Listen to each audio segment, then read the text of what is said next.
Hey y'all, I'm Powered by Kimberland, Riverside and FM. this is the Frolicking Truth, a soft space for Black women who are tired, brilliant, and ready to heal. Here, joy meets justice. We calm our Black ass nervous systems, we unmask, and we leave behind whatever that is trying to kill us. You're seen here, you're safe here, and you don't have to do this alone.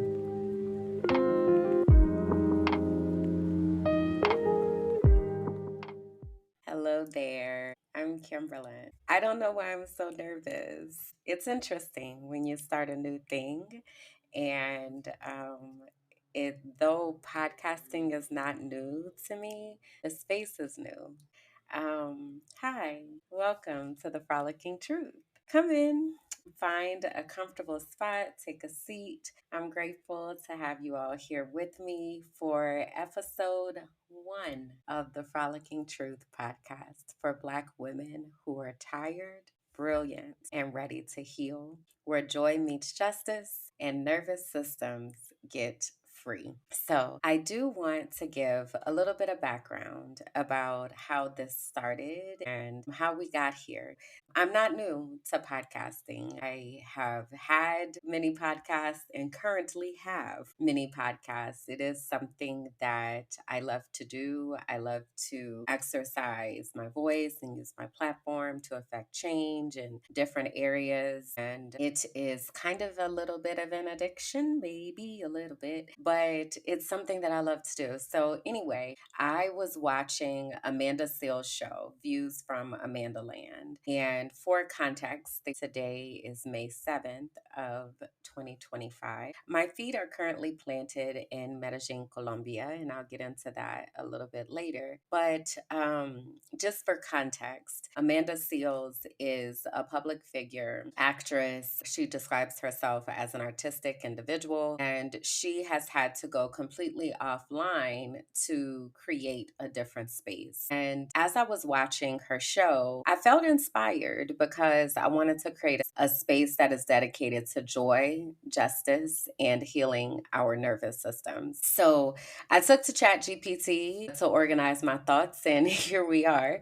The Frolicking Truth has been born. So, this space is primarily for Black women who are tired, brilliant, and ready to heal. That doesn't mean that you aren't welcome if you don't identify with any of those descriptors. It just means that when you come ready to listen, come ready to learn, and come ready to support. So, I am crafting and curating this space, and I do have different segments. So, with this being our first episode, I will explain what those different segments are as they come up. And as I continue to craft this space and create a space that is for us to fill ourselves, I ask for both your grace and support as I try some things out and put some on, maybe take some off, and do some pivots and whatever and what have yous. But as of today, for our first episode. So, our first segment is called Auntie Check In. Something I have realized is that I am an auntie. I have come to grips with that and my auntie-hood and just embracing that,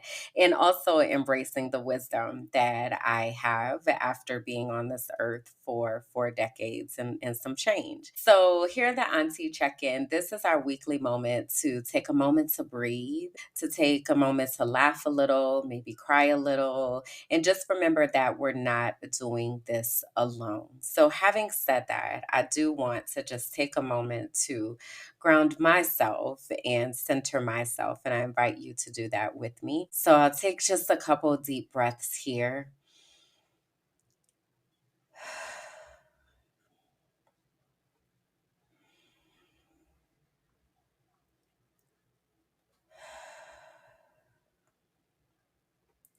One of the things that I consistently have to remind myself of is don't forget to breathe. There's a song that I love by an artist named Stormzy, and the name of the song is Don't Forget to Breathe. And he just says that like over and over again, just don't forget to breathe. Don't forget to breathe. And it is something that I have to remind myself of. And I think a lot of us have to remind ourselves of, because when we are in the thick of it and doing all the things and trying to be all the things to ourselves, to our families, to other people, we forget to breathe. And of course, we are breathing technically because we are sustaining life. But breathing with the intention of calming our nervous systems and grounding ourselves and allowing our brain people, if you will, to wake up and know that we are ready to start the day is a completely different type of breathing. So I've had to remind myself of that a lot lately. I have a lot of moving parts and logistics that are happening in my life right now. And sometimes I do get very overwhelmed. So this week, I am reclaiming my breath and honoring my breath and allowing myself to give myself an opportunity to breathe. One of the ways that I do that is by centering myself and limiting the types of communications that I participate in and the types of communications that I receive. So, No Talk Tuesdays are back. They never really went anywhere, but I really wasn't honoring them for real because boundaries and needing to honor my own boundaries. So you might be asking yourself, what are No Talk Tuesdays? So basically, this came into play, gosh, had to be back in 2017, 18, maybe. I just started feeling like everybody was asking me to be present for them. And it seemed to always happen on Tuesdays. I don't know what it is about Tuesdays. People get the week kicked off right on Monday, and then Tuesday comes and all hell breaks loose. Who knows? But I started limiting my communication on Tuesdays. So what that would look like when I was in the working world and I was working in schools and everything, I just wouldn't answer my phone on Tuesdays. If somebody was dying on Tuesday, I was like, I'm gonna find out on Wednesday, or you need to schedule that on Monday. Like Tuesdays, I'm just not available. And it really helped me to reclaim my time and reclaim my own mind. At the time, I had no idea that I was neurodivergent. At the time, I had no idea that this is something that is necessary for me to be able to function. I just felt like it was something that I needed to do. And then over time, I started getting really, really lax about No Talk Tuesdays, and that has been happening lately. So I had to make a commitment to myself to put No Talk Tuesdays back into place and truly honor No Talk Tuesdays. I am not available on Tuesday for anybody but myself. And honoring what I've said that I want to do for my own self, I am so focused on that I can't really I don't even have space to worry about somebody else's stuff or what they are doing. And it gives me time to be able to center myself and calm my nervous system. I need that. We need that. And it's not feasible for everybody's life. Like if you have small children or children period or a partner that you live with, like No Talk Tuesday might not be a thing for you. But I encourage you to find some time just for yourself where you do not have to be available to anybody else. And they figure it out. The kids figure it out, your partner figures it out, like they figure it out because you have to do what is best for you. So y'all can let me know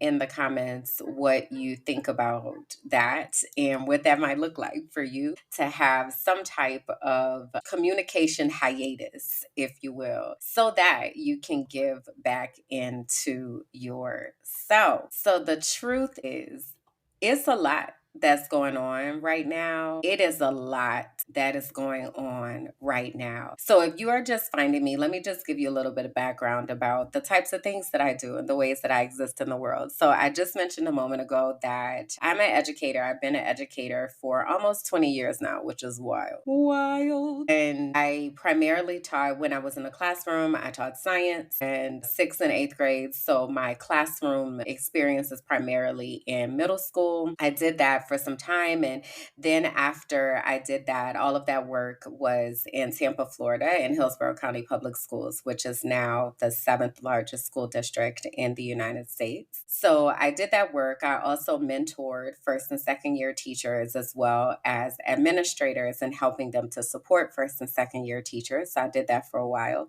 I also did professional development for a really long time. So I worked with teachers K 12 on their teaching practices and ultimately became a specialist in school climate and culture. I held a couple positions after that. One was as a student success coach, which kind of operates like a cheerleader, if you will, on campus. So I had a caseload of students who had experienced failure in the past, and whether that was in regards to their attendance, their behavior, or their grades, or a combination of those, I helped those students to experience success again. So, to teach them how to learn about their brains, to teach them how they best receive information, how to advocate for themselves, how to set goals and chunk out goals so that they were able to be more successful. So, I did that for quite a while. So, all in all, I spent 13 years in Hillsborough County Public Schools. And then I transitioned into school improvement, and I did school improvement work in Tampa as well as school improvement work in Pennsylvania. When I worked in Pennsylvania, I worked on behalf of the Department of Education and as a school improvement specialist, but as a school climate and culture specialist specifically. And while I was working in Pennsylvania, it was the most traumatic experience of my entire life. And Pennsylvania is the reason why I left the United States, because of the things that I discovered about education and school improvement and the way that we teach kids and the way that we teach kids how to read and the way that we don't teach kids how to think. I got background look into the systems and just how corrupt it is. Again, for timestamp's sake, today is May 7th, 2025. And currently, um, Donald Trump is the president of the United States. And he is dismantling everything about education and putting it under the guise of there hasn't been improvement. And what I will say is that's actually very true. There hasn't been improvement. And there hasn't been improvement on purpose. There hasn't been improvement because then they can say that it's actually the people that are flawed, not the system. So it's interesting. I saw a statistic the other day and it was talking about the percentage of children who cannot read at a grade level, on grade level. And this particular graphic was about Illinois. And it was saying, like, in these particular schools, 0 children are reading at grade level. And I made a post and I was like, this isn't rare. This is very much what it has always been like. When I worked in Pennsylvania, they were talking about different school districts that had books from the 80s. Now, I want you to understand that I was working in Pennsylvania in 2020 and 2021. The 80s were 30 years prior to that. School textbooks should be updated every 5 to 6 years, right? And I'm not going to get on my textbook soapbox just this moment. I am in a minute though. But textbooks should be consistently updated because things are consistently happening. Research is continuously happening. We're supposed to be continuously improving what we're doing, right? So that was alarming. What do you mean textbooks from the 80s? Like in real life? How? Like actually being used? Like what is happening here, right? So it's that kind of stuff that I was uncovering, just the vast disparities in resources depending on the school district that you are a part of, you're zoned for. So when they say that education is not working, they're correct. But also, it's by design. And it's important for us to understand that because right now, I often feel like I don't even know who to compare myself to. I'll have to look like what historical figure, but I feel like I'm screaming into the abyss as I'm saying to parents, like, hey, don't send your kids to these schools. Like, your kids are not okay in these schools. Granted, there are good teachers, right? And for instance, I taught my students how to think. Even when I was like, y'all might not learn this here science, but let me tell you what you are going to learn how to do by the time you get from out of here is think for yourself. Because school historically was designed to indoctrinate. School was created to teach people how to read the Bible, and school was created to indoctrinate indigenous people and to strip them of their culture and their language and their habits. So the idea of school in the United States was never because, oh, we need to make sure that our population is smart and that they're critical thinkers. School was created to generate a workforce, and it was created to indoctrinate and colonize and teach people how to read the Bible, which again is religious indoctrination. So when we think about it that way, and we understand the foundation of school, then we understand who was prevented from having high quality education. Those people often looked like me. And if you are listening to this and not looking at this, I'm Black. Okay. I am African American and indigenous.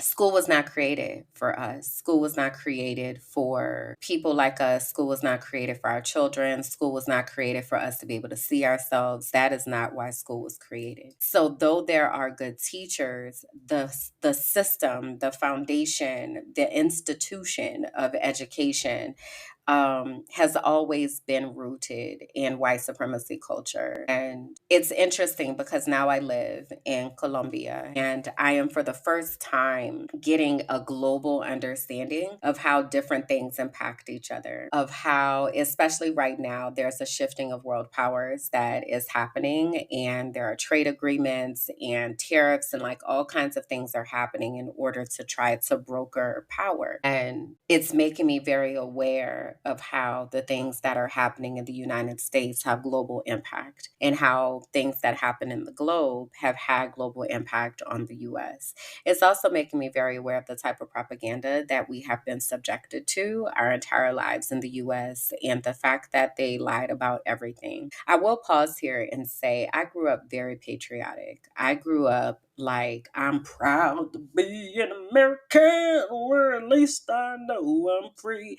Like, that used to be one of my favorite songs, and it would bring tears to my eyes. I would be so quote unquote proud to be an American.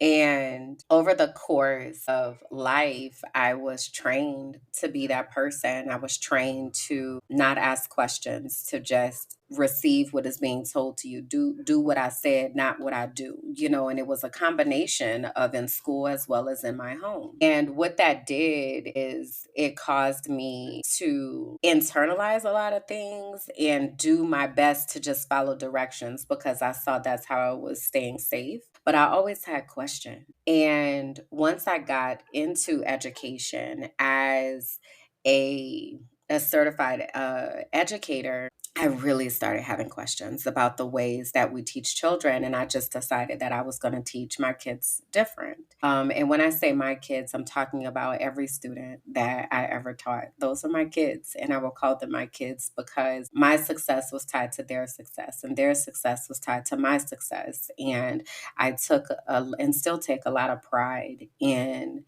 the educational experiences that I provided for my students. Every teacher isn't like that. And especially in this year, 2025, it is supremely important for us to do all that we can to protect our children from the harm that is happening in schools. I just was exposed to a podcast yesterday, and it's called Sold the Story.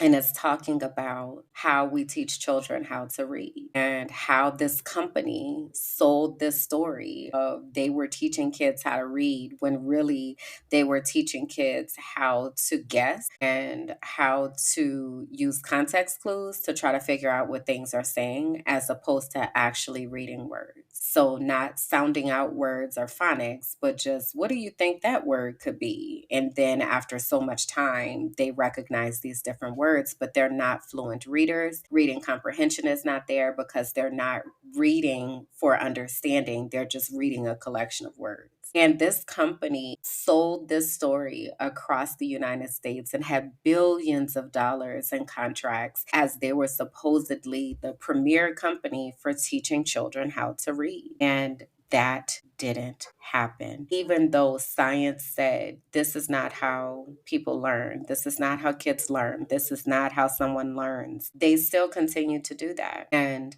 that is just one story. Because when I said I'm not going to get on my textbook soapbox, but I am a little bit, I'm here.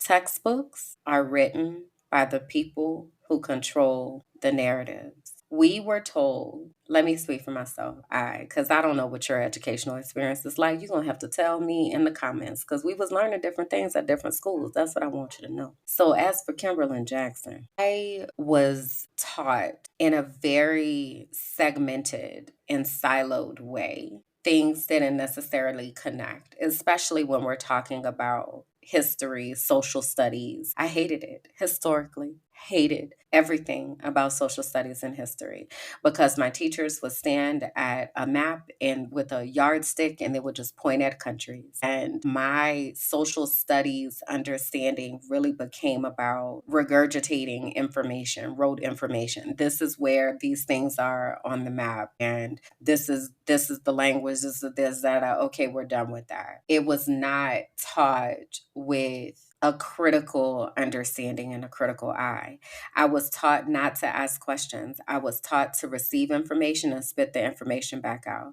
I was not taught to critically think. And I don't know how I truly developed those skills. I'm grateful the two social studies, well, it was three. I had three social studies classes that I actually loved. One was in fifth grade with Mr. Wegner, and Mr. Wegner had a way, again, of connecting things. I remember him, talking about how I think it was World War I that we were studying, and he would talk about how this situation happened here that caused that to happen there, that caused that. Like, he did a good job of connecting the dots, and it was very obvious that he loved what he did. He was very passionate about his work, and he just knew stuff. Like, Mr. Wegner was just really smart. So I had that class. And then in 11th grade, I had AP American History. And in 12th grade, I had AP Civics. And those classes were taught by the same teacher, Miss Bayham. And what I can say about Miss Bayham is that was the first time that I really understood what was happening in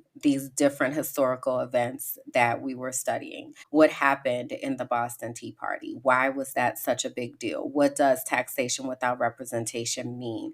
Like, we came into the classroom and we were given money at the door, and she told us we had to pay to have our desk. We had to pay for our desk. We had to pay for school supplies. Like, if we needed the handout, if we needed a pencil and eraser, like, we had to pay for all of that. And we was like, hey, when did this start, ma'am? Like, what is happening here? But she used situational circumstances and made them very relevant. So we were able to better understand what was happening.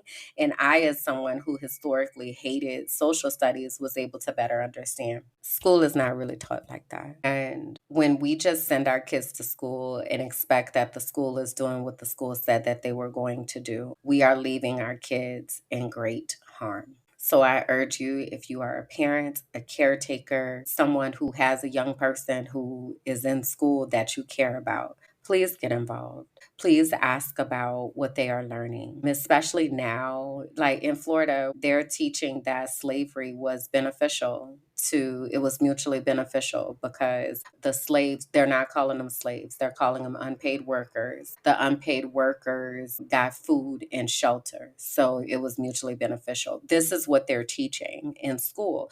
And I can remember things being very much whitewashed in my learning of history. I didn't grow up in a family where like you had to sit down and watch Roots and all of that, but I do remember being very interested in it because I was curious about this someone else's experience within this time frame. So the civil rights movement, the Civil War, anything that had to do with Black people became a special interest of mine because they just weren't talking about this stuff in schools. So I said all that to say that the truth is, I need us to be so involved in what is happening in education. I'm actually working on a homeschool curriculum because we are going to need it. We are going to need places for our children to learn about our history, to learn that their history did not start as slavery, to learn that we are brilliant and everything in the entire world has been built on the backs of our brilliance. That is important. So I want to put that out there because it's happening right now. It's like every day I see another executive order about education, or I see something else has been defunded. The thing is with this regime is that they take pieces of the truth and then they extrapolate way, way, way out from there. So the piece of the truth is that the US education system is quote unquote broken and not working. That is very true. Though it's not broken and it is working the way that it was designed. But they leave that part out. So the truth is that education in the US is not effective. What they leave out is that by design. And what they are leaving out is that, and now they will be indoctrinating your children very, very clearly in order to raise another generation of children who do not ask questions, who take things at face value. It's scary. You know, our kids are impressionable. Our kids are our future. Our kids, they're the future. They are writing history. So to have our precious brains in the hands of people who intend to cause harm is pretty scary. So I wanted to put that out there because that's the truth of what is going on and the truth of what is happening in the United States.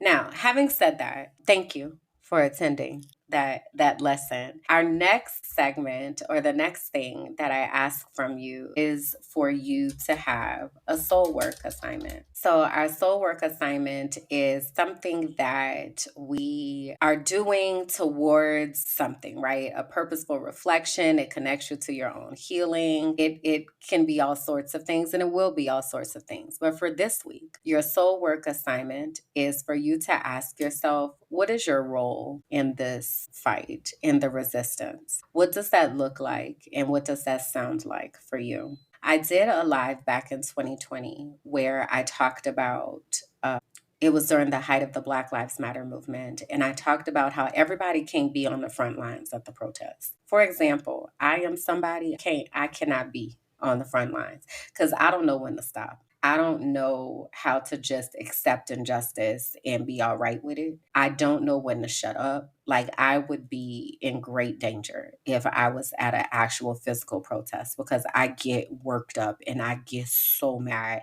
And it's like righteous anger, but also it's not safe for me. So, my role in the resistance is to be able to help people understand that there are different roles, that you can find a way to be able to actively support the resistance. One of the ways that I do that is not just by helping people identify their role, but it's also by focusing on self-care and joy and calming our nervous systems.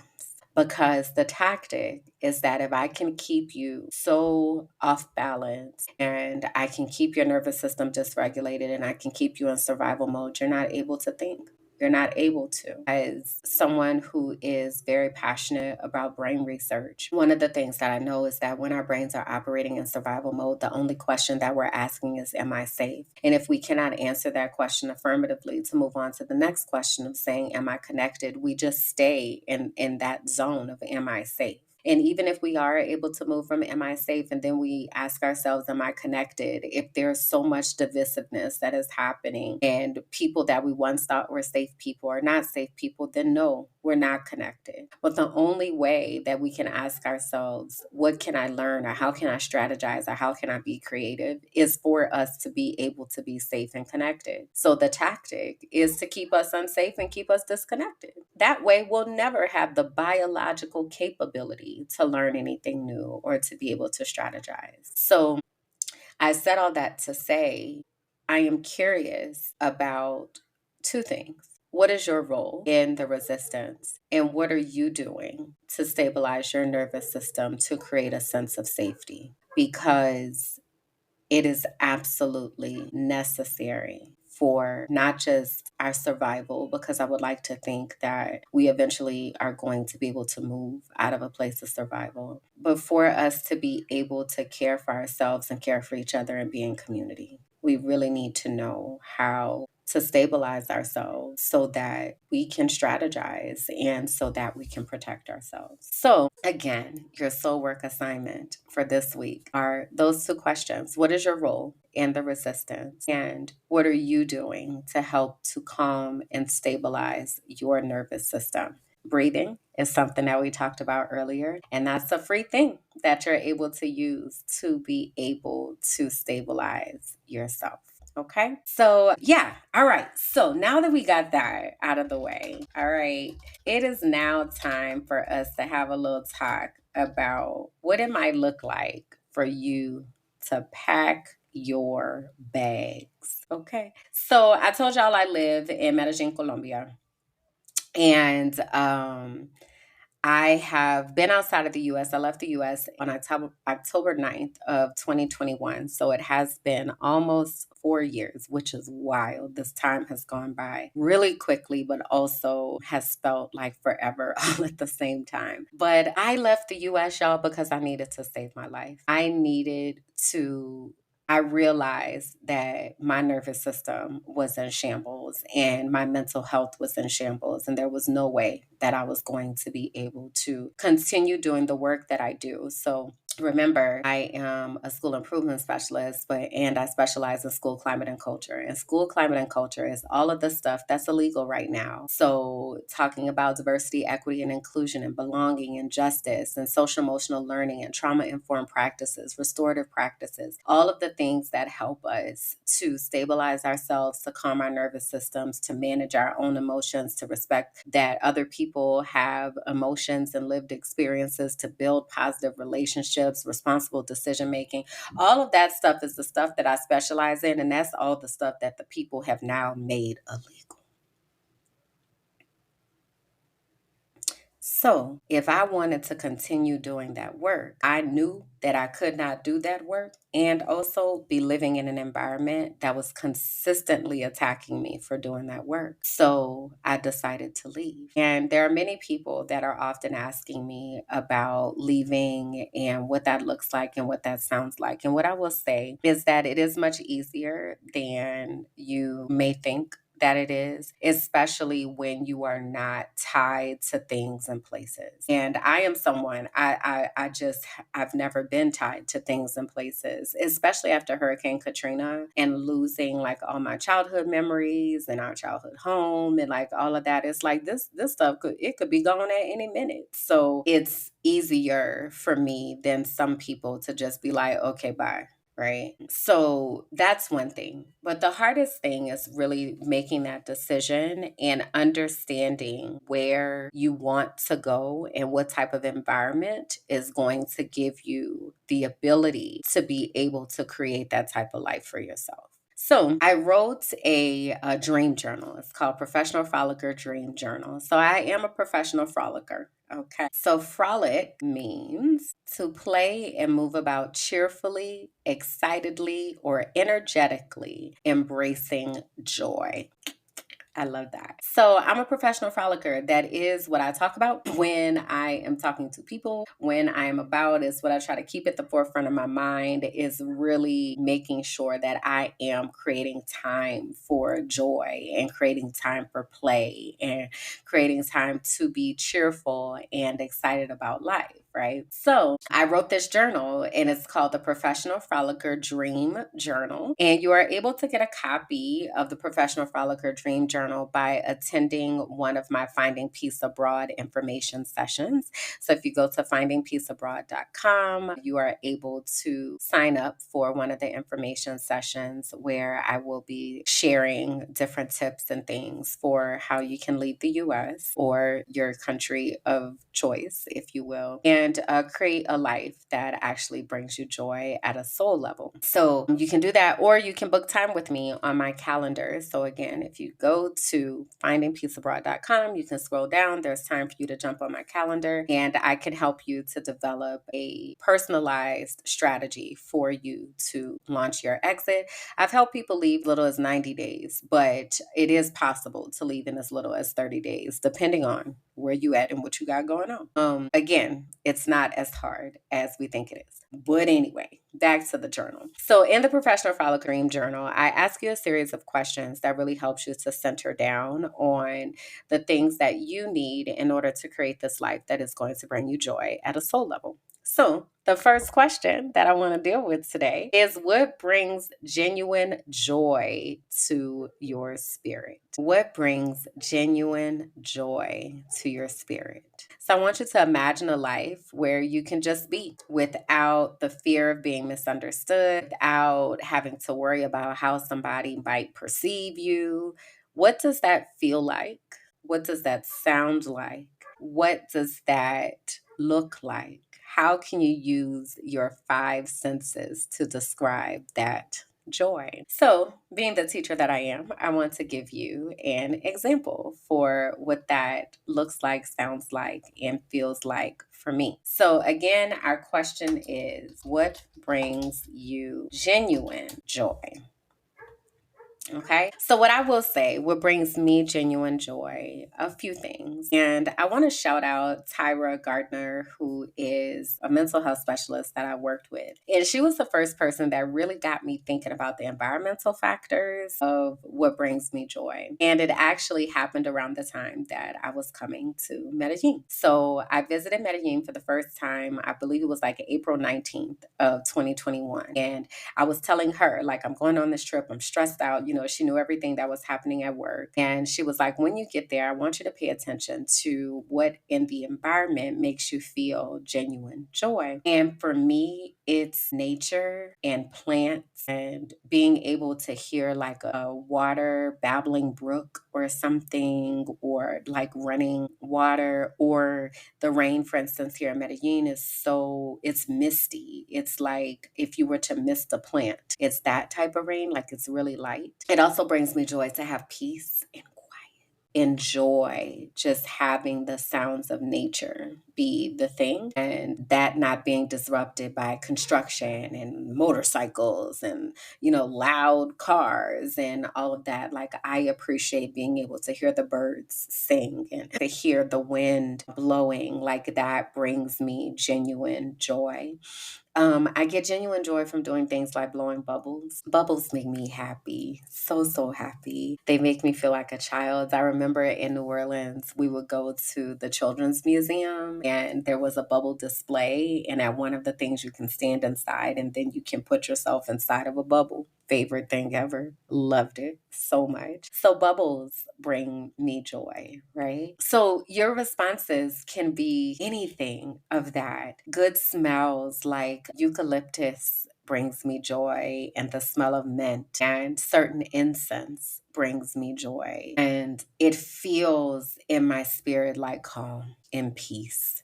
It's not too cold, it's not too hot, it's comfortable, and my eyes get to take in the beauty of the nature. So, yeah. So that is my question for you this week. What brings genuine joy to your spirit? Because that's going to help you decide where you are wanting to go, right? So, for instance, I don't like to be hot. I don't. So, Playa del Carmen, when I lived there, no, thank you. I don't like it. Also, I don't like the beach. I don't like sand. So that was what there was in Playa del Carmen. That wasn't a place that really brought me joy. I found more joy in Mexico City than I did in Playa del Carmen because the parks were gorgeous in Mexico City and I got to see all of the nature and they were just so beautifully curated. That brings me joy, right? This answer is going to be different for everybody. This is a very personal thing for you to figure out. And if you don't know, my invitation is for you to take some time to figure that out. All right. So, yeah. So that's that. Now, I want to take a quick giggle break before we get out of here because I told you earlier that I have realized that I'm an auntie. Okay. And I'm all right with it. I realized I'm an auntie. It's a thing, like all of that. But this is a thing. I'm curious about what y'all be calling the young people. Cause I call them young people, like the 20 somethings and such. That's what I be calling them. But what y'all be calling them? Because I don't know what to call them. But also, listen, I am so proud of these babies and these young people that's out here. Let me start off with Blue Ivy and Rumi Carter. Okay, because I have cried tears watching. Y'all remember when on the Renaissance tour when Blue Ivy came out there and she was so nervous. She was how old the baby was? 11. She was 11 years old and out there in front of thousands of people. And let me tell you something. I don't know if y'all been to a Beyonce concert. Also, I am a Beyonce fan. Okay. I would consider myself a part of the Beehive in that I have a great respect for Beyonce and the things that she does, but also I'm not like crazy Beehive putting bees in chats and things. But I have so much respect for Beyonce and what she has built and how hard she has worked to create this opportunity for her little girls to be able to be on stage with her. I have been at a Beyonce concert. I've been to a couple, but the last one that I went to was the Formation tour. I remember there was so much energy in that stadium that I thought I was going to pass out. And I was in like the 100 seats. You know, I could not imagine if Beyonce was my mama and I'm standing on stage and thousands and thousands and thousands of people are here to see us. My God. I would burst into bubbles. I would burst into bubbles. Seeing Blue Eye, that girl said she went to lab and went to work. You hear me? She said, what y'all not finna do is be sitting up here talking about me. But that's all right. I'm finna get on. She is 13 years old out there doing it. I'm a dancer. I grew up as a dancer. I don't know how nervous I would be to be on a stage with thousands and thousands and thousands of people watching me. I was a grown woman dancing and was nervous, and it was just a gym full. Like, oh my God. And this girl is getting up there doing it. And Rumi, hey, girl. Rumi is 7. That baby say this her concert now. Okay? When she come out there for that protective performance, sis say this is my concert now. She comes out and she just so happy to be by her mama. And then she be waving. Oh, I love it so much. It's the cutest thing ever. And I've just been in so many tears every time. I can't watch enough videos. I'm an auntie. I'm an auntie. I'm an auntie. And I've been on this thing with like these young people. I don't know what else to call them. The 20 somethings. So like Marseille Martin. So I'm gonna give y'all a list of them, okay? So Marseille Martin is 20 years old. Angel Reese at 23, Holly Bailey at 25, Chloe Bailey at 26, Coco Jones at 27. And then this kind of goes into Lil Sis, so Meg the Stallion and Kiki Palmer. So Meg the Stallion is 30 and Kiki Palmer is 31. But when I tell you, I be watching them with so much pride. These young women are so intelligent and articulate, and they know who they are. They are self-aware. So I shouldn't even say the articulate because it's not really even the articulation, it's the awareness. It's the self-awareness. It's them knowing who they are, speaking up for who they are, making a difference, carving out their own lanes, and doing that shit with grace and style. It is my favorite thing. It is my absolute favorite thing to watch. Especially like I've been watching a lot of Marseille Martin things lately because that girl, she's a trailblazer. Like I forget who I think she was on Scott Evans' podcast the other day. And hearing her talk about how she introduced Joe Biden at the Black Excellence brunch, like it's so beautiful and so admirable to watch. And I want people to support them more, especially for people like that people don't necessarily agree with, like Chloe Bailey and Holly Bailey. Like they get so much criticism about the ways that they choose to live their lives. And in spite of that, they're doing such a beautiful job of supporting each other and speaking up and speaking out for who they are. I'm just proud. When I tell you, they make me so proud. I just be in here just a cheesing like, now y'all do it. Y'all is doing the damn thing. Okay. And also every time I do it, I be like, girl, you a auntie for real. You a auntie for real. And that's all right. I'm all right with that. Yeah. So anyway, let's go ahead and wrap this on up. And let me give you a special invitation to join me in my Patreon inner circle. So along with this, I have been revamping my Patreon and really just shifting everything that I do off of social media, like public social medias, and more behind a safer space, which is in Patreon. So for only $5 a month, you are able to support this mission. You are able to support me. You are able to be in partnership with me because I also am giving of things to you, right? So within the Patreon, you have the ability to get free downloads of resources and you can submit questions to me. You can have actual conversation and chat with me on a deeper level and get like different vlogs you have access to, as well as first knowings about many things. A lot of the things that happen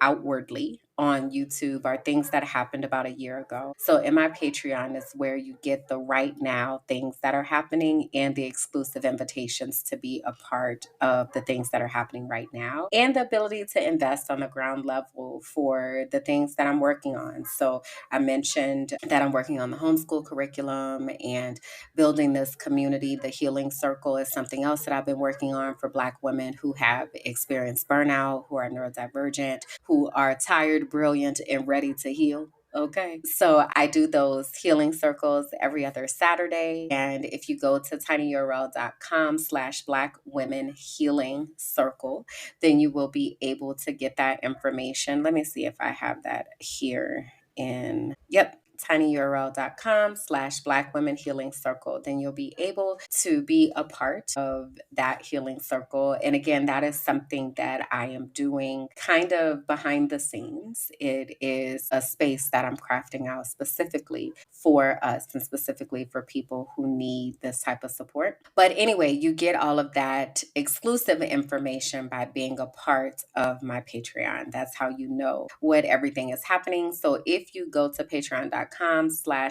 my black ass business, you are able to find me there. And Minding My Black Ass Business on all platforms. So that's on TikTok, on Instagram, YouTube.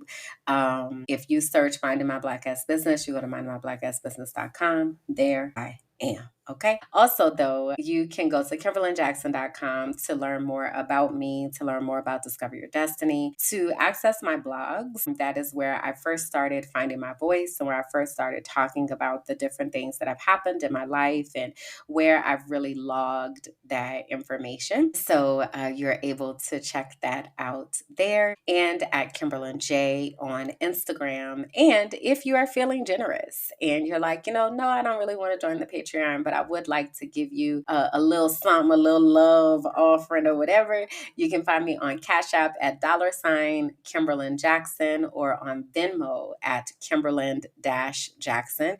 And Kimberland is KIMBERLAND. BERLAND. All right. So having said that, I do want to wrap us up and leave you with a thought. And I will do this every episode. And again, these episodes will come out once a week. You can find behind the scenes and unedited episodes on the Patreon. But so these will come out every week. You'll have the ability to be able to connect with me that way. This is the thought that I want to leave us with for this week. May your nervous system find rest this week. May you speak truth with gentleness. May you remember you are not a problem to fix. You are a soul to honor.